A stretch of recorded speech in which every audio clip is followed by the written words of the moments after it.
Hello friends, welcome back to my channel. My name is Suhey with Suhey Plans, and today I want to share with you the B5 Stalogy notebook that I have transformed into my social media planner for 2025. I actually tried to do a DIY planner before in this Stalogy, and that did not go well. But I think that I've learned some things and I'm doing things a little bit different, and I'm feeling more hopeful about this version I've created for 2025.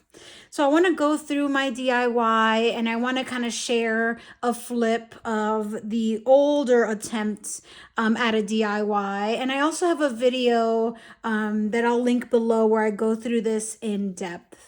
Here on my channel, I like to share journaling and planning content, as well as on Instagram, TikTok, and of course here on YouTube. If you enjoyed today's video, if it was at any help or of any interest, don't forget to hit that like and subscribe button. Okay, so let's jump in. So this is a B5 Stalogy notebook in the 365, so full kind of year, the thick version. And this is the A5. B5 is very large. I have a different video where I was trying out the B5 that I can also link below, but I decided not to use it for that initial explorative purpose. So it's been sitting in my stash, kind of just there for me to pull out when needed.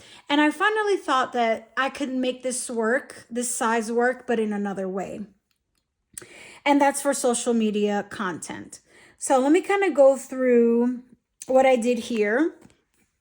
I'll put this to the side for now, but I'll kind of reference it as I go over my mistakes, but that I've learned from.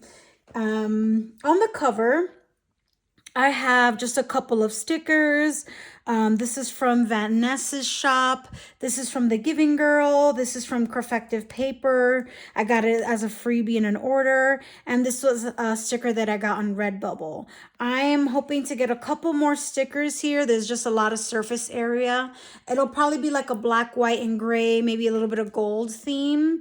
And I am not going to get an expensive leather cover for this, but I am going to pick up a clear cover from Lauren Phelps Designs, who is selling a B5 cover.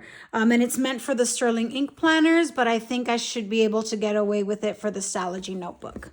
I also have an ollie clip there to kind of keep some things together.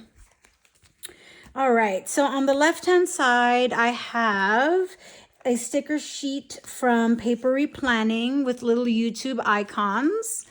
I have a deliciously empty sticker sheet from Orange Umbrella Co. These were the days of the week.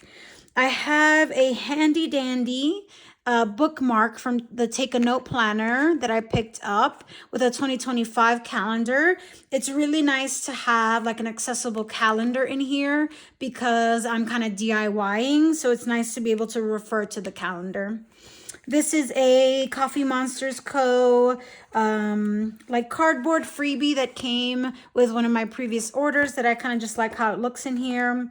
And these are some materials from the VDS Advent Calendar promotions that have been going on this month. So very much a focus on content creation with this planner. And these are some kind of just essential papers. I don't have a fancy pocket or anything like that, but this kind of works perfectly for me and keeps it all together.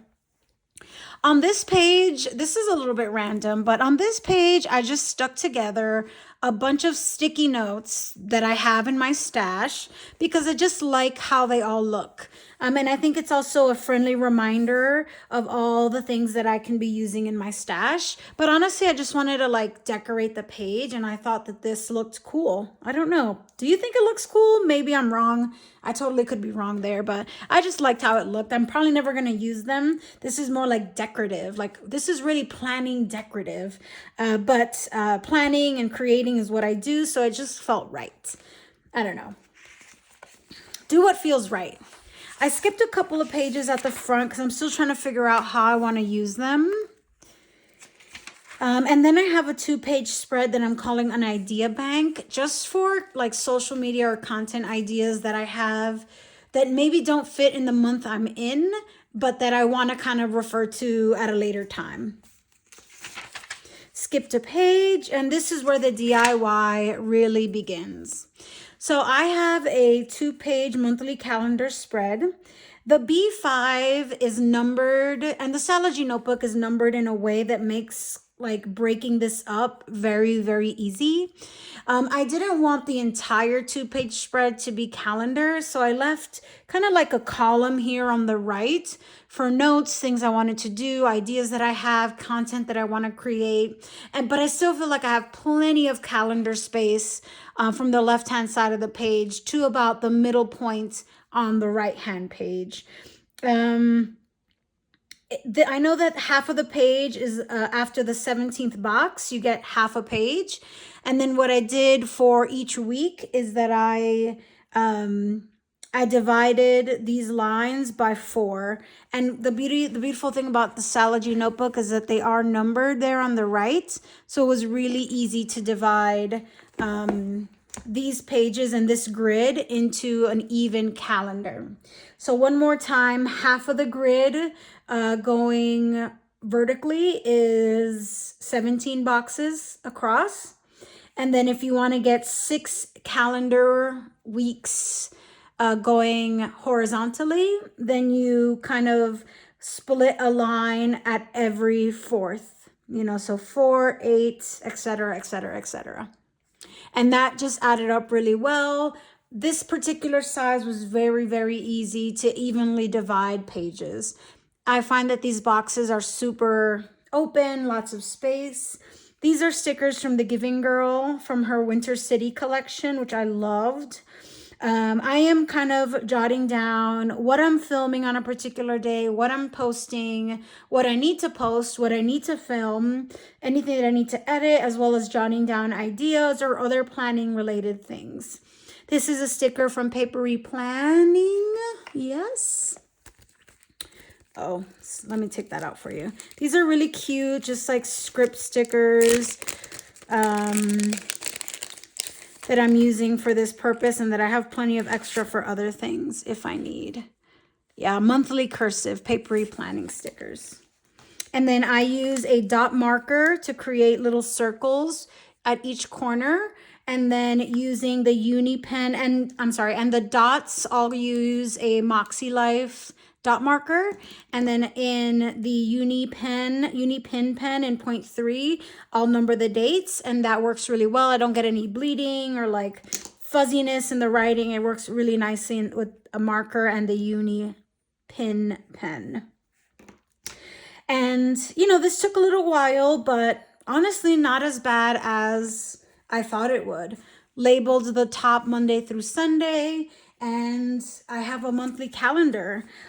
When I tried doing that this was my old DIY, I kind of did that here, like a monthly spread. And because the boxes just weren't like so evenly cut up, it was a little bit trickier to do each month. Let's see if I find another month. And so I found that doing something, doing something like this took a lot more time and effort than it did to make this. It's hard to explain why. I think, again, those even grid boxes really helped. But I felt like this took no time at all. And this is why I keep that calendar handy so I can easily write in the dates. After that, I have a weekly spread. And this was even easier to set up than the monthly spread. Let me go to a blank page so that you can see what that's like. Okay, let me go to a nice blank page where I don't make any mistakes, because the one thing about a DIY planner is that mistakes are inevitable, my friends. So just keep that in mind if you're thinking about setting up your own. All right, so then for each week in that month, I split the page down the left-hand page down the middle, again, 17 boxes in the B5.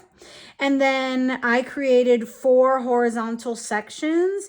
And I think here I went by 6 increments of 6 to get 4 horizontal boxes where I use the first box as an overview and then every box after that as a day of the week. I am using Orange Umbrella Co. Oh, I think I mentioned that before, but I'm using Orange Umbrella Co. date stickers for this spread. But before I got those in the mail, I was just kind of writing in the dates, which works perfectly fine and is a great and much cheaper alternative. And then I have, again, using that dot marker and some pen, that day of the week in the top right corner, but you really could place that anywhere. And so I have the 4 months of the year, the 4 weeks of the month following the monthly spread. I don't do anything at all with the page on the right. I just leave it open. And here I'll write anything related to the content that I'm creating or posting in that week. Then I have the month of January. After that, we get into those 4 weeks in the month of January, and so on and so forth. Then I have February.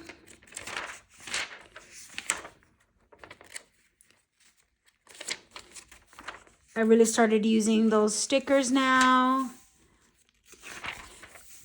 Very minimal, very easy to set up, not a lot of bells and whistles. And then I have March, and then I set up 1 week in March already. So very kind of easy, straightforward, nothing too complicated.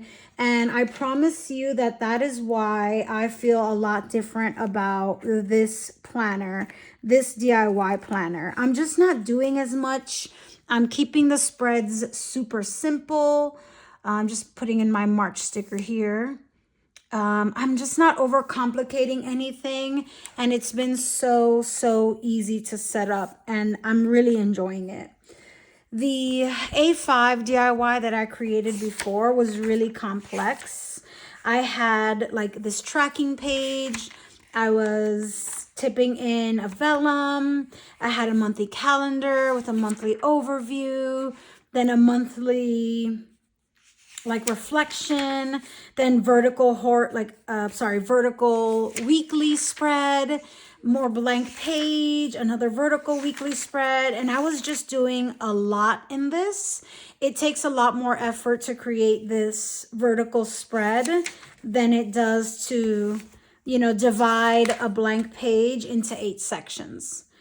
It just this one is taking me so much less time, and it's just because I've really simplified the layout. Now, I can't front, like I'm not going to lie, this looks pretty darn nice and awesome, but I ran out of gas really quickly, and it's a shame, right? But that's okay, you live and you learn, and I'm gonna try things a little bit differently for 2025. Trying to remember. Yeah, I think I started using this in 2024. Oh no, 2024 and 2023. I was giving this a try. So I think what I've learned also is that maybe certain planners, like my social media content planner, I just don't feel like there's the right thing out there for me. And so I'm going to try again with a DIY version, but I'm going to really simplify what that looks like because it's just so easy to burn yourself out. A few other things to kind of create this spread. I'm just using, a ruler to make the straight lines, and to make the lines in the calendar as well as in the weeks. I am using a Pentel Energel with a silver or gray ink in a 0.4. This is kind of mimicking what you'll see in a planner, like in a traditional planner that has those that has lines that you can see, but that are not overwhelming on the eyes. And I feel like this pen and this color is really giving me that same effect, because otherwise I think those lines would feel very stark and just be a little bit too distracting. So this has been awesome. And I got this in an Infinite Lotus subscription box. So super excited that I could put an immediate use to this pen, because I wasn't sure what I was going to use gray ink for otherwise. So that really worked. And so there you have my DIY planner. I think the B5 is just nice to be able to see everything quickly at a glance. It's something that I already had in my stash that I didn't have to buy or pay extra for.